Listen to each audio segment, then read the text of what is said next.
Good morning, সুপ্রভাত বন্ধুরা। আশা করি তোমরা সবাই ভালো আছো, সুস্থ আছো। এখন আরেকটা নতুন ভিডিও নিয়ে চলে এসেছি। এই ভিডিওতে কথা বলবো চ্যাম্পিয়ন্স ট্রফি 2025-এর আর একটা গুরুত্বপূর্ণ বা বিগ ম্যাচ নিয়ে।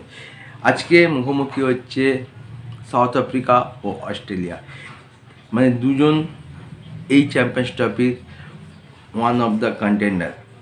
মানে এই দুটো টিম চ্যাম্পিয়ন্স ট্রফি জেতার পুরো দাবিদার রাখে। তো এই দুটো টিম আজকে মুখোমুখি হচ্ছে। প্লেইং 11 কী হতে পারে, আর আজকের ম্যাচে কে এগিয়ে থাকবে, কে পিছিয়ে থাকবে, সমস্ত কিছু নিয়ে ভিডিওতে কথা বলবো। যার ভিডিওতে নতুন প্লিজ সাবস্ক্রাইব করে দিও, ভিডিওকে ভালো লাইক করে দিও, কমেন্ট করে দিও, শেয়ার করে দিও।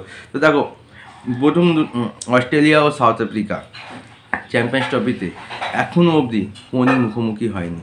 প্রথমবারের জন্য সাউথ আফ্রিকা ও অস্ট্রেলিয়া চ্যাম্পিয়ন্স ট্রফিতে মুখোমুখি হতে চলেছে।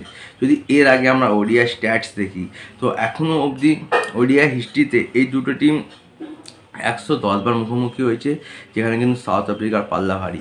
সাউথ আফ্রিকা 55 বার জিতেছে, অস্ট্রেলিয়া মাত্র 51 বার।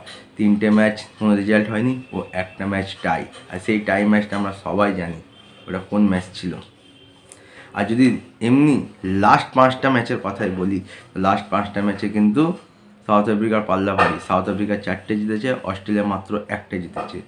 আর 2007, 1999 এবং 2023 লাস্ট যে খেলাটা হয়েছিল অস্ট্রেলিয়া ও সাউথ আফ্রিকার মধ্যে, সেটা আমাদের ইডেন গার্ডেনের সেমিফাইনাল ম্যাচ ছিল। সেখানে মানে হাতের মুঠো থেকে অস্ট্রেলিয়া সাউথ আফ্রিকার ম্যাচটা বের করে নিয়ে চলে গেছিলো। তো এই চ্যাম্পিয়ন্স ট্রফিতে দুটো টিমই কিন্তু শুরুয়াত বেশ ভালো করেছিল। সাউথ আফ্রিকা প্রথম ম্যাচে বড় ব্যবধানে জিতেছিল, আর সবাইকে চমকে দিয়ে ইংল্যান্ডকে যেভাবে হারিয়ে অস্ট্রেলিয়া পারফর্ম করেছে।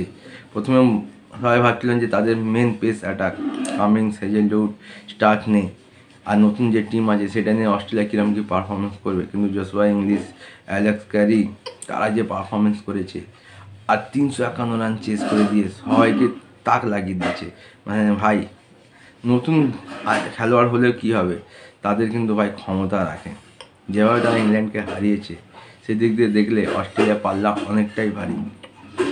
স্টিভেন স্মিথ, ট্র্যাভিস হেড, এই যে মেন এক্সপিরিয়েন্স ব্যাটসম্যান, তারা তাড়াতাড়ি আউট হয়ে যাওয়ার পরেও যেভাবে অস্ট্রেলিয়া ইংল্যান্ডের বিরুদ্ধে ম্যাচটা চেস করে জিতেছে, তার জন্য তো অস্ট্রেলিয়াকে আবার ভয় পেতেই হবে। আর যে কোনো আইসিসি ইভেন্টে অস্ট্রেলিয়া টিমকে একটা আলাদাভাবেই দেখা যায়। মানে অস্ট্রেলিয়ার টিম অপ্রতিরোধ্য হয়ে ওঠে যে কোনো আইসিসি ইভেন্টে। আর অপরদিকে সাউথ আফ্রিকা কিন্তু বেশ ভালো পারফরমেন্স করেছে প্রথম ম্যাচে আফগানিস্তানের বিরুদ্ধে। প্রথম ম্যাচে ক্লাসেন খেলেনি, কিন্তু সেকেন্ড ম্যাচে মানে আজকের ম্যাচে ক্লাসেনে কামব্যাক হতে চলেছে। টেম্বা বাউমা ভালো পারফরমেন্স করেছে, তারপরে জর্জি সেরকম পারফরমেন্স করতে পারেনি, মিলার, সবাই কিন্তু বেশ ভালো পারফরমেন্স করেছে। আর এবারে চ্যাম্পিয়ন্স ট্রফিতে প্রতিটা ম্যাচে কিন্তু সেঞ্চুরি আসছে। যদি আমি অস্ট্রেলিয়া জসুয়া ইংলিশের কথা বলি, যে সেঞ্চুরি করেছে, আর ওইদিকে লিটন সেও কিন্তু সাউথ আফ্রিকা সেঞ্চুরি করেছে। তখন এইটাই দেখার আজকের ম্যাচে কে এগিয়ে থাকে। এটা বেশ হাড্ডাহাড্ডি এবং বেস্ট ভার্সেস বেস্ট ম্যাচ হতে চলেছে। আর যদি ব্যালেন্সের কথায় আসি, দুটো টিমই কিন্তু বেস্ট ব্যালেন্স। যদি ক্লাসেন বলি, তো ওইদিকে ম্যাক্সওয়েল আছে। এদিকে যদি মিলার বলি, তো ওইদিকে এডেন মার্কাম আছে। মানে তাবড় খেলোয়াড় আছে, বেস্ট ভার্সেস বেস্ট মোকাবিলা হতে চলেছে। তো তোমাদের মতে কী বলছে যে আজকের ম্যাচে কে এগিয়ে আছে? দেখো, ইন্ডিয়া ও নিউজিল্যান্ড সেমিফাইনালের জন্য কোয়ালিফাই করে গেছে, কিন্তু এই গ্রুপটা বেস্ট টাফ গ্রুপ।